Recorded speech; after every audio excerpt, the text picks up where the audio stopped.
Three unqualified morons with microphones. This is the Previously Recorded podcast. Hi, welcome to Previously Recorded. I am your host, RP, as always, bringing you this special edition of Previously Recorded.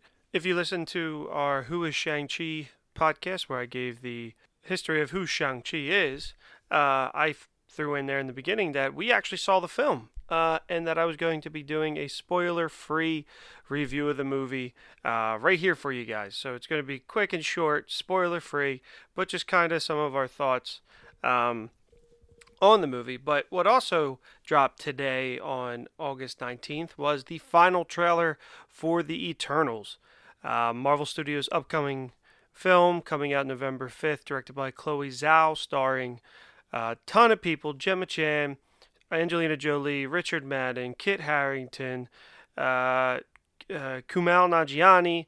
The list goes on and on. Don Lee, Brian Tyree Henry, the Salma Hayek. The list is huge. It's going to be a huge film, and it's going to be a very different Marvel Studios film. You could tell right from the first teaser trailer as well.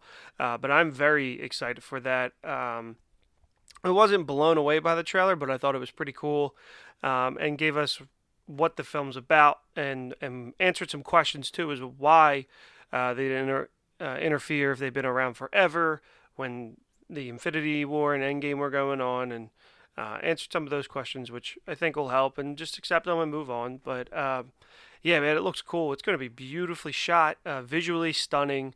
I think there's going to be a lot of great performances. I'm curious to see how the fans respond to it. But yeah, I'm excited for it. It's going to be good. And I think it's going to be very, very different.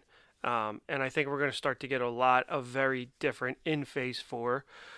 We saw a very weird, unique, and fun Marvel Studios project with WandaVision.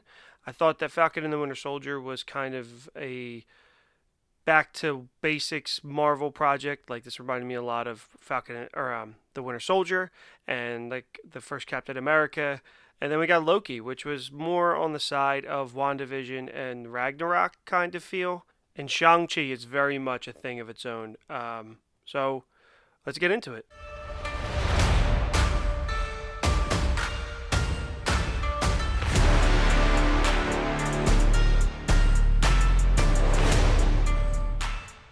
So the movie starts off with his father, and you learn about the history of the Ten Rings.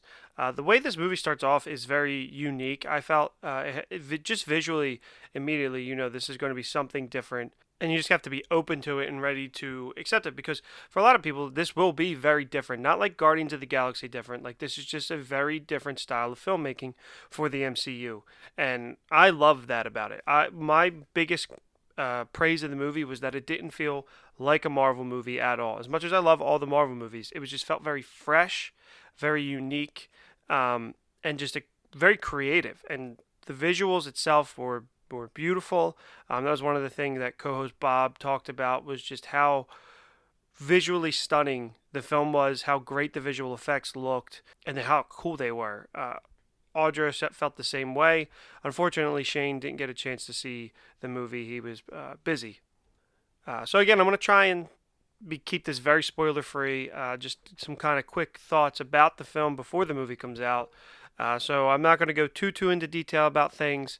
But the movie starts off kind of with a bang, I thought. You immediately start to learn about the backstory of this film and what's going to take place, like about the rings, about the army of the rings, and about Shang-Chi's past and his parents and all that. And I think they do a really good job at pacing the film and the way that they tell the film. So the one thing about the movie that I talked about in the episode that came out on Friday was that martial arts, the different forms, were going to be a part of actually the storytelling. And to me, that was incredibly noticeable within the first 10 minutes. There's one scene, and I was like, okay, I get what they're doing here. So that was really cool. So definitely keep your eyes out. And I just can't really emphasize enough how different this movie feels. So like, even for me, I was kind of shocked like in the first like 10 minutes, and I was like, okay, like I see what they're doing. I liked it, and I was like, and I just felt like it was going to pay off, and it definitely did. The The action in the film is incredible. It's one of probably the top action solo films for sure. The Avengers are on a different level, but the directing choices were really cool, really unique, and I was just a huge, huge fan. Um, for people who are worried about the quote unquote Mandarin, they do fix the mistake that a lot of MCU fans had with Iron Man 3. Like I talked about in the history of Shang-Chi, how that was so problematic. Um, so do not worry about that. This film was just really enjoyable. Like I said, the effects were great. This story is full of heart. It's a very family driven movie that's told and feels very personal. Like you can immediately relate to Shang-Chi, what he's feeling, and that goes all to Simu Liu. He is fantastic as Shang-Chi. Uh, he just does a really good job of communicating a lot of things that are internal feelings. Like you can just see it in his face and how he's struggling with it. Um, and his physicality on in a lot of these moves were I couldn't tell if he was doing them or if they were visual effects like that. I mean that goes to both if it was him or his stunt double and then the visual effects of the film as well. Top notch, absolutely. Now one of the things about the movie is Aquafina. So I am personally not the biggest Aquafina fan. I get her bit, I get what she does, and she does this in the movie. And I felt personally, and again, if there are fans out there, I'm sorry, I thought that she was more tolerable in this film than a lot of her other movies. And I've only seen a handful of them. So, I mean, I guess it's not really saying much. I did like her and Raya in The Last Dragon, and I thought that she was good for what she was, the character that she was playing in this movie. His sister, Shang's sister, is great, played by Alina Zhang. And if I mispronounced that, I apologize. She added a depth to the film as well that I really enjoyed. And then there was, of course, some fun appearances as seen in the trailer by Wong and Abomination. And it all comes together really nicely. The pacing of this movie was really good. I thought it moved fast. I wasn't bored at any parts.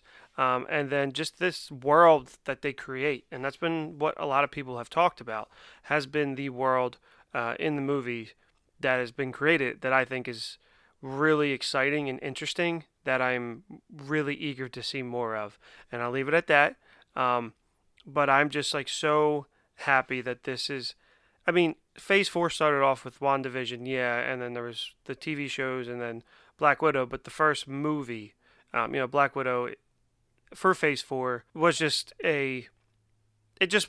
We all knew what it was going to be. And for the first movie, I didn't really have expectations for this. I thought it was going to be good because it's Marvel, but I didn't really know anything about the character, so my expectations weren't high or low, which is a great way to go in this movie. But it for sure exceeded expectations. This is a top solo origin movie. So with that being said, I'm really glad that this is how Phase 4 is starting in the film world.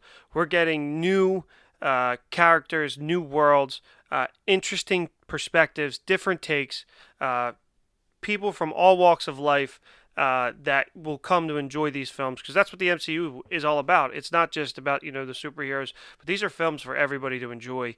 And I think Marvel is now at a point where they want to start getting creative and doing things different and taking risk. And I think that that is what they're doing. To me, like the Eternals is a risk. It's a property that I've read that I liked Neil Gaiman's run, but I'm not sure if that would make the best movie. But they did, they did it, and they're really hyping it up from some of the things I've heard, and they're really impressed. And a lot of people think that this is going to change the way superhero films are. And I think Shang-Chi was a good one because this felt like a fresh superhero movie that hadn't been done before. Yeah, you get the normal tropes of an origin movie, but they did a lot of different things that made it feel really unique. Like the one problem in the MCU that a lot of people talk about is the villains, and this is not a one-dimensional villain. I really liked what they did, how they did it, and how it was portrayed and played, and how the events unfold in the movie. It's not a character that you're just like, oh, it's just the bad guy, whatever. You're like, it's you can empathize with the character. You can sort of see their side to a degree. Like you kind of understood Thanos' motive. It wasn't just I'm just going to be bad to be bad. Like there was a good motivation behind it, and that's what I really enjoyed. I'm ready for the Phase 4 of the MCU. I'm ready for you all to see this movie.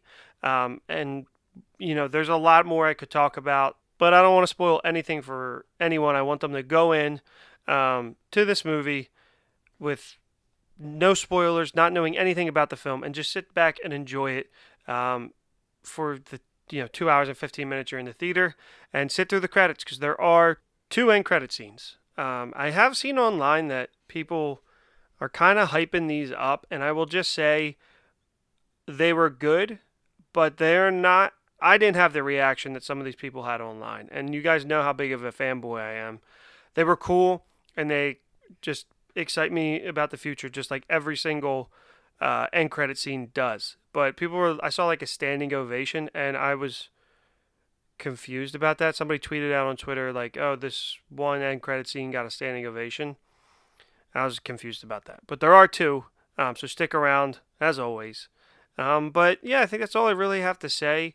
Great action, a lot of fun, and it's very exciting. That's all I can say about it. It's very exciting, and I'll wait for you all to see it. So yeah, go see it in theaters September 2nd if you want to go Thursday night and be the first showing. If not, it opens Friday, September 3rd, and go see it in theaters. All right, people. Remember to rate, like, and subscribe. I kept this very brief. Like I said, it's hard to do a detailed, longer, spoiler-free review of a movie, but I tried my best, and I thought that this would be a good companion to the Who is Shang-Chi podcast that I did, telling you the history of the character and a little bit of the production of the movie, but nothing about the movie. Because I hadn't seen it at that point, and also that wasn't the point of the podcast. But I hope I helped generate some hype for the movie and entice you guys to go to the theater. Be safe about it. Wear your mask, get vaccinated so that we don't have to worry about any delays. And then, as always, remember to rate, like, and subscribe anywhere you listen to podcasts, especially on Apple Podcasts. I've posted on our Instagram story how to leave us a rating a bunch of times. And also go check out our Instagram. We have been posting a lot. It's a lot of fun stuff we've been doing. And remember recently we did a small breakdown of who each Eternal is and a little bit about their powers. We also did it on Twitter and Facebook.